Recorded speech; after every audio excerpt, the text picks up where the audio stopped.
I'm not here to tell you why social media is bad and why social media is the devil. You already know that it's not good for you, otherwise you wouldn't have clicked on this video. You already have some idea of why you might want to stop. So I'm going to tell you why I quit, and maybe if you need to be bullied or encouraged into deleting yours, then maybe I can help you with that. But I'll start off with my story. When I was in high school, I remember, I've had these apps like Instagram, Snapchat, TikTok are the ones I'm going to be talking about in this video. I never had Twitter, so I don't know, but Twitter's probably addictive as well. But when I was in high school, I remember being constantly on these apps. I had Snapchat streaks, like 100 different people that I would Snapchat every single day. There's no way you can be friends with 100 people. That is ridiculous. You only need like 3 friends. Maybe a group of friends would be nice, but 100 people, there's no way I was close with 100 people. There was no reason for me to be doing that. It's a waste of time. I was on Instagram and I would edit my photos. I would Facetune them. Even though I was like 16 years old, I wanted to be an Instagram model, I guess. I don't know what I was thinking. But I would literally take like 30 minutes every single time me and my friends would go somewhere. I would spend a ridiculous amount of time trying to take the photo and make myself look perfect, and just make myself look like something that I wasn't, obviously. You should never have to take that long to take a photo if it's just for your friends. If you are an Instagram model and you make money off of it, that's a whole nother story. I'm sure it's still bad for you, but like at least you're doing something. At least you get value out of it. I wasn't getting shit from this. What, my friends from high school thought I was hotter? I didn't even look like that in real life. So I don't know why I did all that, but I just wanted to be liked, I guess. But it got to the point where I was using these Snapchat filters and editing my Instagram photos and just being constantly consuming other people's content and constantly looking at Instagram models and whoever and wanting to be like them so bad that I was changing the way I looked on my phone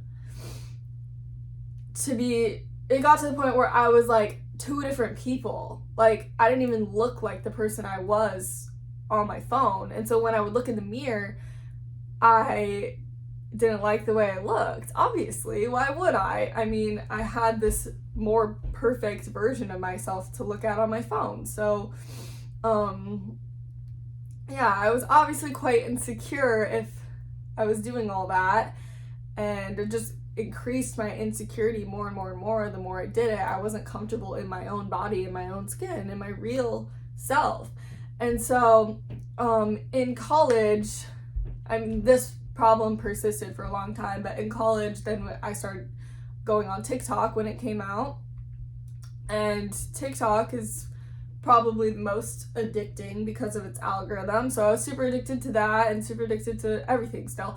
And I remember looking at my screen time one day and adding everything up, and I was spending 30 hours a week on these apps. And I wasn't even getting anything out of it. I wasn't making money. I wasn't learning anything. I was just looking at shit. Back in the day, back when I was in high school, I might have argued that I was learning about politics. That was a whole nother problem, that I would get so wrapped up in the news and all the negative shit that was going on in the world.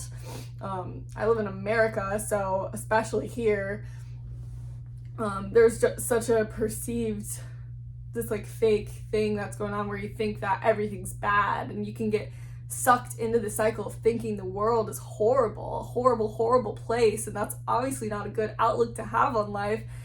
Very pessimistic. And I was constantly thinking like, oh, if I learn about all this stuff, if I learn about all the politics, and then I post on my Instagram story about it, well, I'm helping. So then I had this illusion of, oh, I'm helping people, but I'm really fucking not. The only way to help people here is to have money or I guess be a politician, but even when you're a politician, I don't think you're being very helpful, but you can't really influence politics unless you have money. I didn't have money. I was in high school. Obviously, I wasn't doing anything. I had no business. So it was like a fake thing for my ego, I guess. But yeah, so in college, I saw that my screen time was excessively high, like almost a full-time job worth of being on my phone, realized I was wasting my fucking time. And then one day, I mean, I kept thinking this and of course didn't delete it because I'm scared and have all these limiting beliefs of why I can't delete it. But one day, my friend, I met a girl who had deleted her social media, and she was a pretty girl from my high school, and so I would never expect her to do that, but she did, and she told me just delete it from Monday to Monday, 7 days, 1 week. If you can't do 1 week, you obviously have a problem, right? So I did. I was like, okay, you know what? I went on Snapchat. I got all the contacts of people who I didn't have their numbers and shit.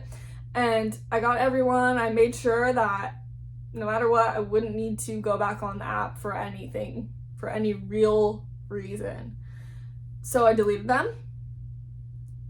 Was completely fine. I mean, it was hard, of course. I'm so used to using this all day long, so obviously it was hard, but I did it. Next Monday came around. I was like, you know what? I don't need to get this back. I'm okay without this. I survived the week. Nothing bad happened. And if I continue this, I'll have more free time. I'll have more time to do things that actually matter.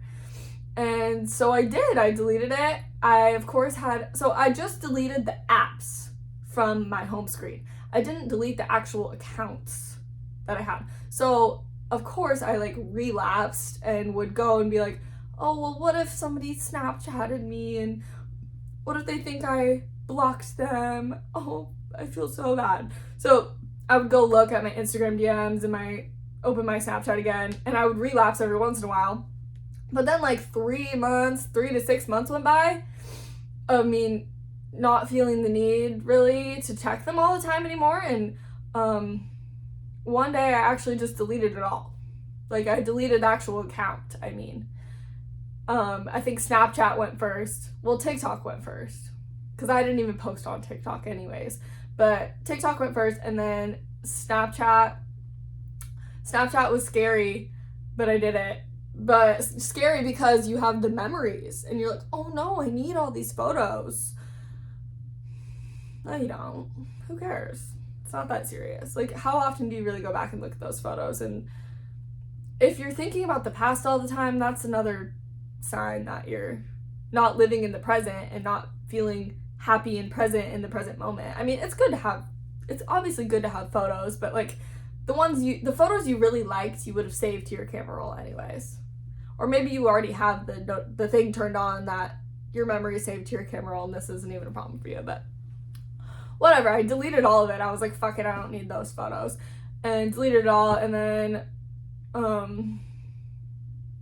think I kept my Instagram, but you can deactivate your Instagram account so it's not actually deleted, but it takes it off. Like no one else can go see it, but it's still there if you want it. It's kind of interesting. You can temporarily deactivate your Instagram account. I think I still have it temporarily deactivated. But whatever, it's not on Instagram anymore, so I deleted it all, and I've never felt the need to go back. The only time I felt the need is when my friends get asked on dates in their Instagram DMs. I was like, oh no, like now I don't have any boys to talk to. Again, who gives a fuck? I can meet boys in real life. I realized it after a minute. I was just being crazy. The boys you meet in your Instagram DMs aren't that high quality anyways, if I'm being completely honest with you guys. They're probably not that high quality. So I got over that quickly. I can meet boys in real life and figure it out from there. Men, hopefully. But anyways, yeah. I went through relapses. But here we are. Completely fine. I feel connected with the universe still and with what's going on in the world. If something's that important, I'll find out about it because I go to work and I have friends that I talk to. I go to the gym and I talk to people. Just talk to people in your real life and they'll tell you what's going on in the world if it's that important that you need to know. Like if there's some fucking war or some shit, I don't know. If it's that important, it'll get to you. You don't need social media to figure it out, and you don't need to watch the news to figure this shit out. You'll know if something's seriously wrong in your vicinity. And if it's not something you can control or need to know about, then you don't need to know.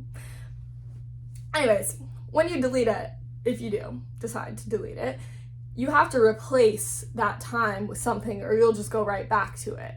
I mean, it's an OCD-like behavior. Like, you have the obsession of thinking about checking your phone, and then the compulsion is the act of picking up the phone and looking and scrolling, and you know it's an OCD-like behavior because after you scroll, you still have the obsession, the thought to keep scrolling, even though it's been fulfilled. Like, theoretically, it should be satisfied, but it's not because you're addicted. And you have this OCD-like behavior where you can't stop. It's your obsession's not being fulfilled by the action. And so it creates this addiction. Another way I can explain it is the dopamine cycle. You have a baseline level of dopamine that you're either born with or it's also created by your actions, nature and nurture. But you have a baseline level of dopamine, and every time you do something that satisfies you or like something that brings you pleasure, like checking your phone, it spikes up. It peaks. And then after a few minutes, depending on the activity, it can change the amount of time it takes to go back down. But regardless, if it's social media, it's probably going to take anywhere from 30 seconds to a few minutes. So it'll peak and then it'll go back down and it will go below baseline and there will be a trough. And when it comes back up, every time you do this, every time you do something that brings you pleasure, the baseline drops lower and lower and lower. So over time, you have this lowering of your baseline level of dopamine. Dopamine is associated with motivation and drive to do something. So overall, your general mood and happiness is reduced. And the constant obsession to check your phone is what also creates anxiety. I mean, it's just this like constant feeling of anxiousness when you just constantly want to be checking your phone because you're so addicted to it. I digress. You have to replace it with something. You can't just like have a habit and then completely get rid of the habit without replacing something. You have to. So I chose to replace my social media use with journaling, reading books. You can still use your phone and you can still use apps and such, but use the ones that actually bring you value. So YouTube long form content, videos where they're sitting down and talking and there's no editing, kind of like I'm doing right now. Listening to podcasts. I like listening to scientific podcasts like Andrew Huberman. Preferably ones that aren't entertainment, but if you need to start out with entertainment, like Joe Rogan or just anything. There's a new podcast that I've been listening to called Open House. It's kind of relationship, like therapy advice. Sounds really good. There's a ton of good podcasts out there. If it needs to be entertainment, it's better than being addicted to the apps or to the social media. So if you have to replace it with that, that's great. But you can also replace it with educational podcasts, videos, whatever. Audible. You can use Audible to listen to audiobooks. There's also audiobooks on YouTube that are free. And just anything that's long and more natural, not edited and having all these filters and such.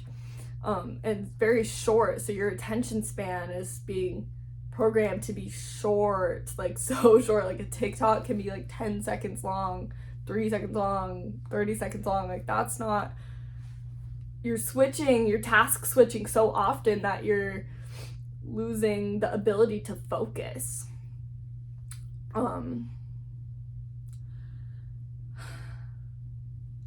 I just feel so much better without these apps, without the social media, and I just feel like I've learned so fucking much in the past year, 2 years, or whatever it was, from listening to these long form content. I'm still addicted to my phone, I'll be honest. I'm still addicted to texting my friends, FaceTiming my friends, but at least I'm forming real connections. I'm having real friendships with people who actually care about me, and everyone in my life now, nobody's fake. Nobody's gonna do me dirty anymore. I have trust. I trust all my friends at the bare minimum. A lot more than I used to. So my whole life has really changed, not just one aspect. I've just learned so much more, and I've wasted a lot less time. So I hope you can delete your social media. If you can't, at least start producing. Start giving value to other people on these apps if you really don't want to delete them. You don't have to. I mean, there's still good in the apps. You still can get value from TikTok, Instagram, Snapchat, whatever, Twitter. Just gotta learn to avoid meaningless content. Start producing as much and giving as much value to people as you can. Produce more than you consume, and that can help a lot if you can't delete them or don't want to for whatever reason. But also look out for your limiting beliefs, like, oh, I can't delete Snapchat because all my friends are on there and that's how they talk. It's like, why can't you text them? You have a phone, why can't you text them? I don't understand that. Why can't you call them and speak to them with your voice? Like, why do you have to send a Snapchat picture of your forehead? Like, nobody gives a fuck. It's honestly so conceited that I thought that anyone cared about my outfit that day. Like, I'm not a fucking model. I'm not a fashion icon. Like, if I wanted to be, I could, but I wasn't. So who cares about my goddamn outfit? Nobody gives a fuck. You're wasting your time. Like, go read a book. Come on. Are you serious?